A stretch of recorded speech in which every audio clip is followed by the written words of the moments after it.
Uhulumeni wakulelizwe ubuhlangene eBloemfontein nokuyilapho umgubho omkhulu wosuku lwentsha ububanjelwe khona.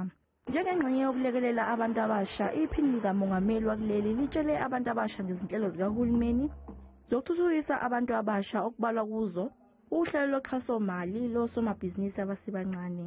Together with the NYDA, we'll expand our entrepreneurial support program to reach as many young entrepreneurs as possible.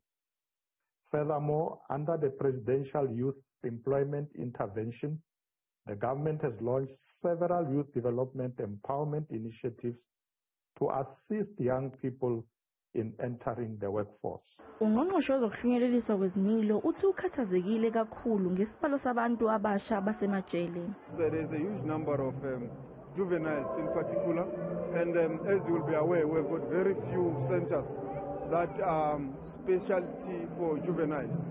So as the number increases, it will also affect the capacity, but it also reflects the reality of in our society of dysfunctional families. Kusenjalo, intsha yase-Eastern Cape ichithe usuku lwanamhlanje inceliswa ngolwazi lwamathuba emisebenzi, ezamabhizinisi kanye nokuqeqesheka kwamakhono ayo.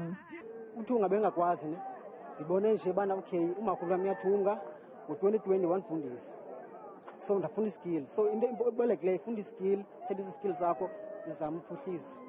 Ezifundazweni iGauteng ukusa kubonwe abantu abasha bebefisa ukufaka izicelo zemisebenzi kumnyango ehlukene kahulumeni waseGauteng njengoba uhulumeni wesifundazwe wethule uhlelo inasi Spani. Sisekuso lesifundazwe abanye abantu abasha bamashele eUnion Buildings ukuyohambisa uhlu lwezikhalo zabo. We are demanding our human rights to be centered and the youth to be prioritized to the presidency officials.